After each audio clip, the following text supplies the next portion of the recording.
Thank you for returning to the final part of The 5 People You Meet in Heaven by Mitch Albom. The fifth person Eddie meets in heaven. White. There was only white now. No earth, no sky, no horizon between the two. Only a pure and silent white, as noiseless as the deepest snowfall at the quietest sunrise. White was all Eddie saw. All he heard was his own labored breathing, followed by an echo of that breathing. He inhaled and heard a louder inhale. He exhaled, and it exhaled too. Eddie squeezed his eyes shut.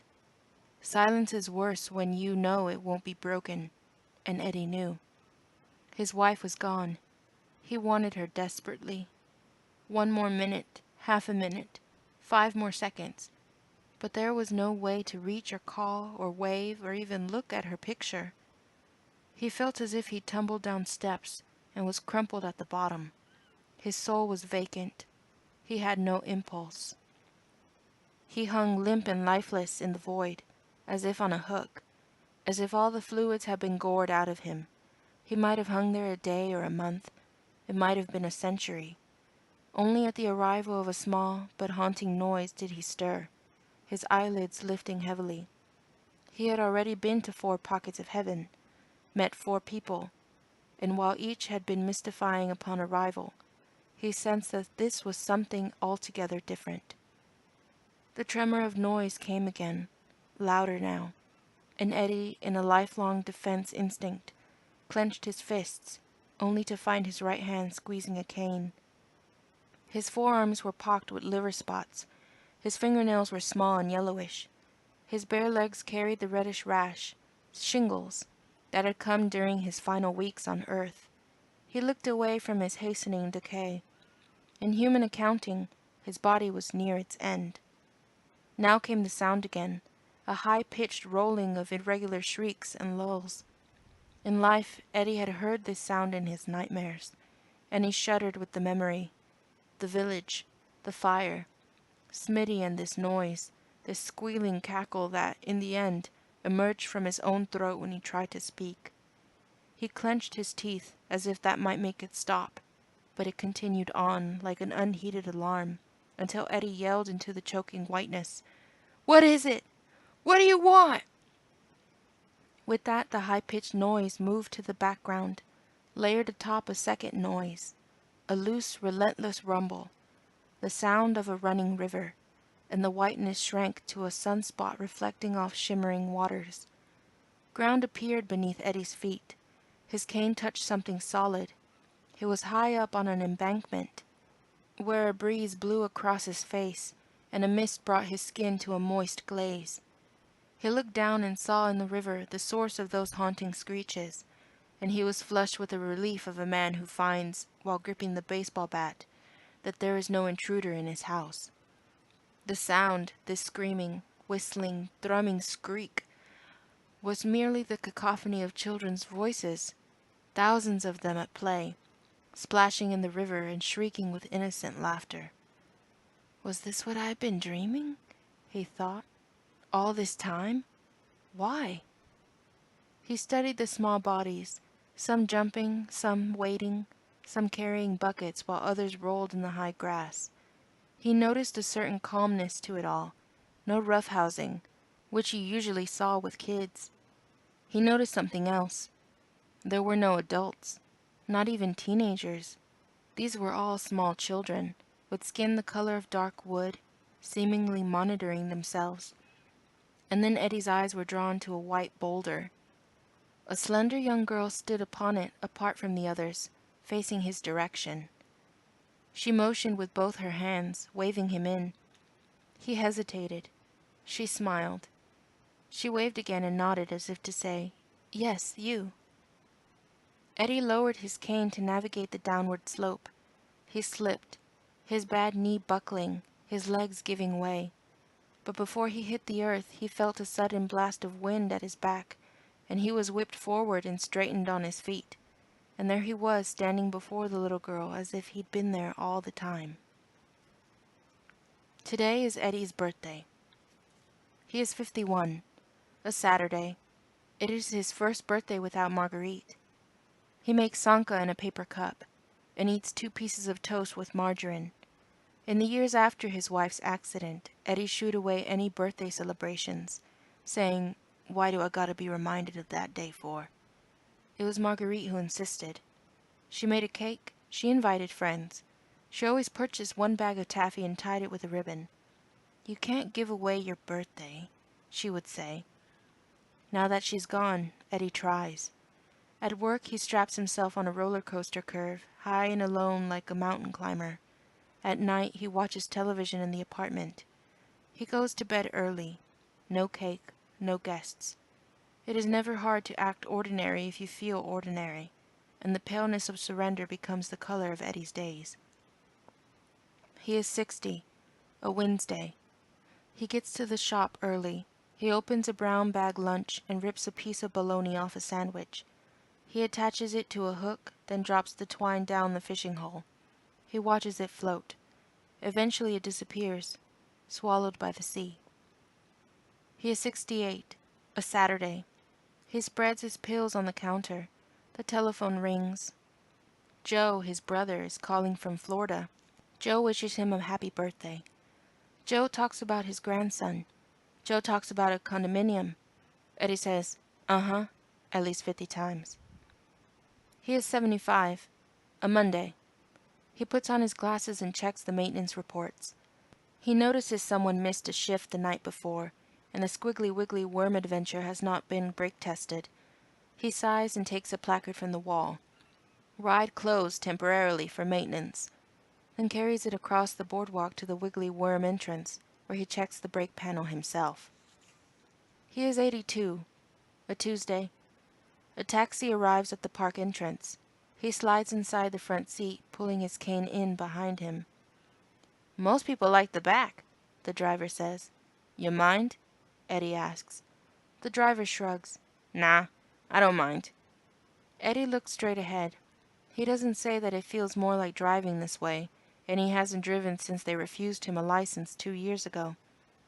The taxi takes him to the cemetery. He visits his mother's grave and his brother's grave, and he stands by his father's grave for only a few moments.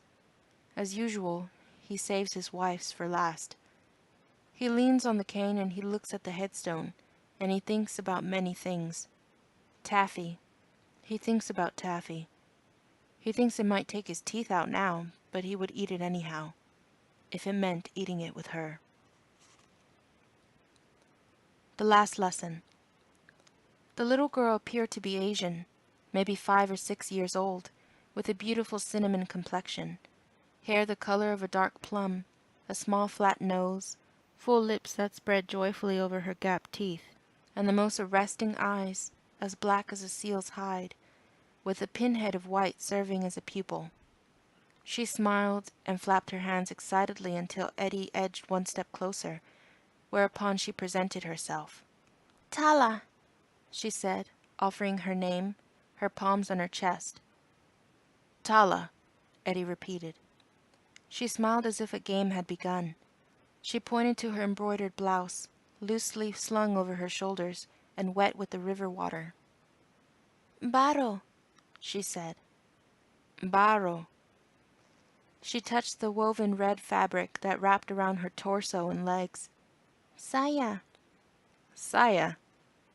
Then came her clog-like shoes. "Bakya." Then the iridescent seashells by her feet. "Kapis." Then a woven bamboo mat. "Banig." That was laid out before her. She motioned for Eddie to sit on the mat, and she sat too, her legs curled underneath her. None of the other children seemed to notice him. They splashed and rolled and collected stones from the river's floor. Eddie watched one boy rub a stone over the body of another, down his back, under his arms. "Washing," the girl said, "like our Iñas used to do." "Iñas?" Eddie said. She studied Eddie's face. "Mommies," she said. Eddie had heard many children in his life, but in this one's voice he detected none of the normal hesitation toward adults. He wondered if she and the other children had chosen this riverbank heaven. or if, given their short memories, such a serene landscape had been chosen for them. She pointed to Eddie's shirt pocket. He looked down. Pipe cleaners. "These?" he said.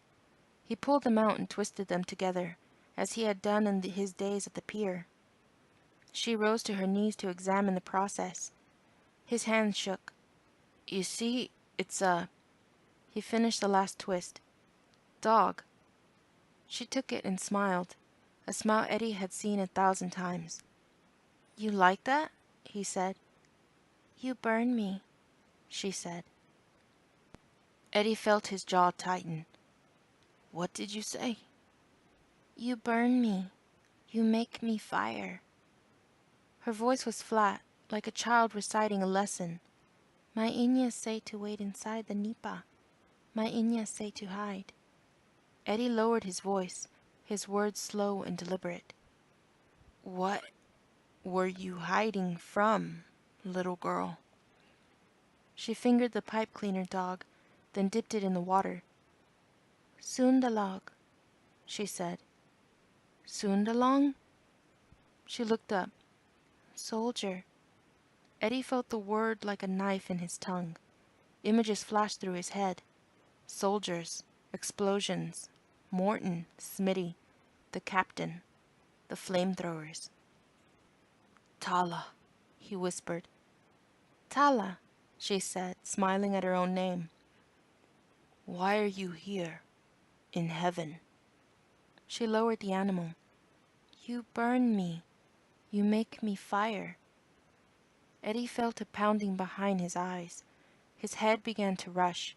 His breathing quickened. "You were in the Philippines. The shadow. In that hut." "The nipa. Ina say be safe there. Wait for her. Be safe. Then big noise. Big fire.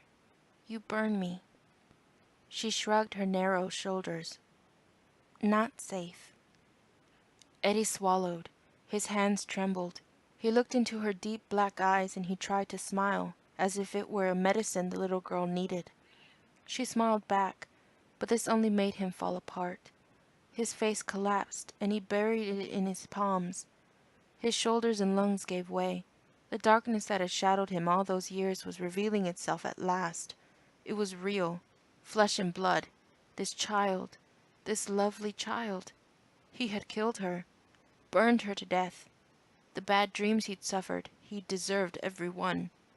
He had seen something. That shadow in the flame.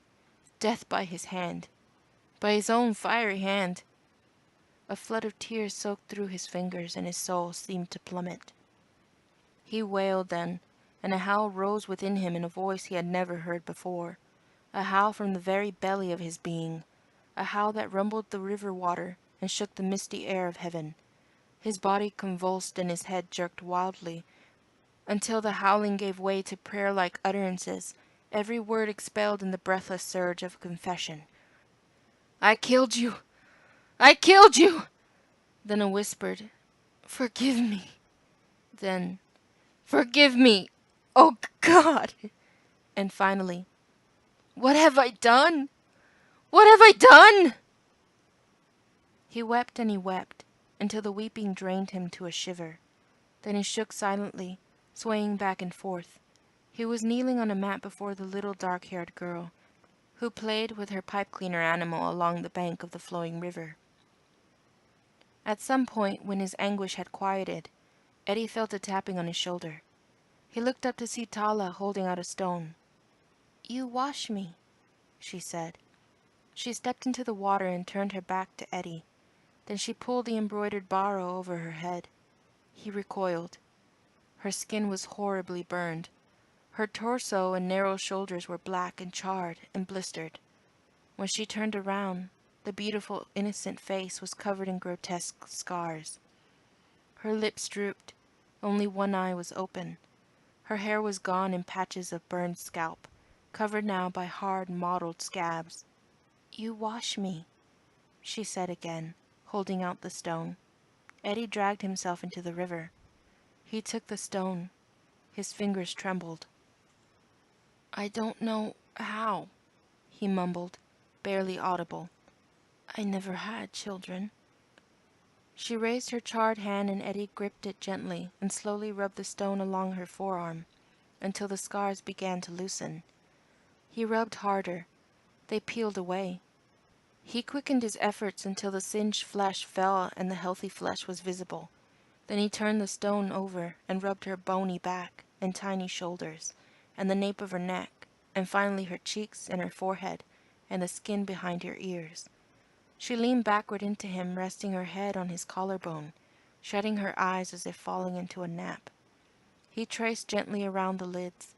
He did the same with her drooped lips and the scab patches on her head, until the plum-colored hair emerged from the roots, and the face that he had seen at first was before him again. When she opened her eyes, their whites flashed out like beacons.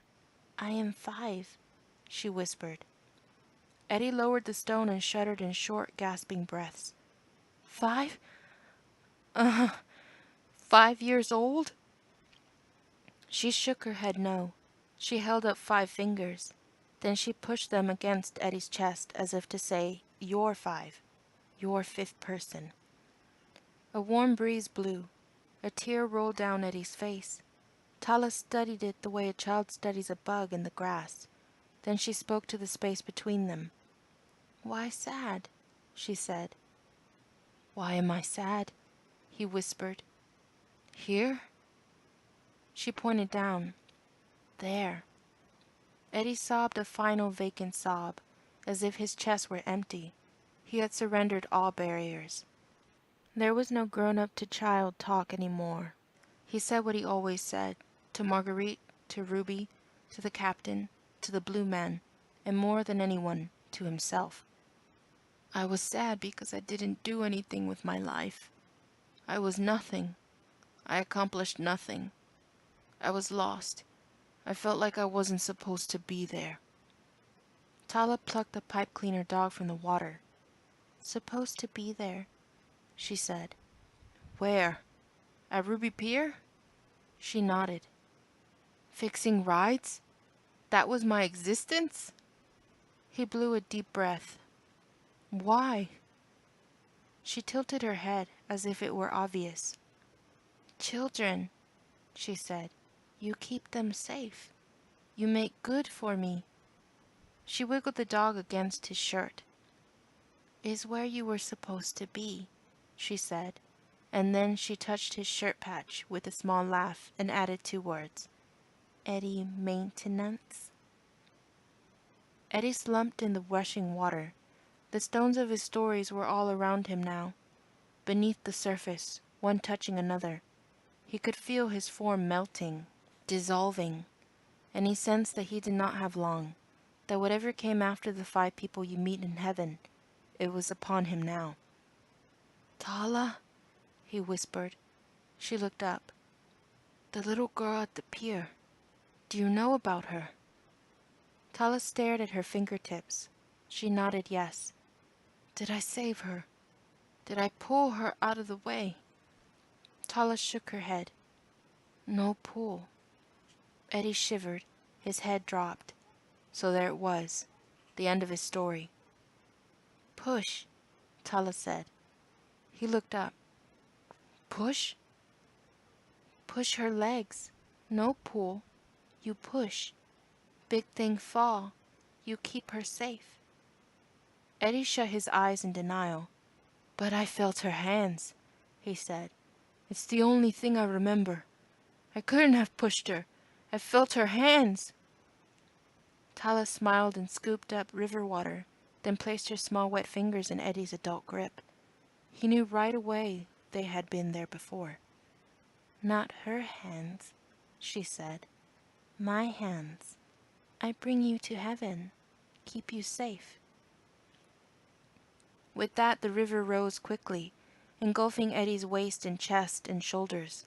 Before he could take another breath, the noise of children disappeared above him, and he was submerged in a strong but silent current.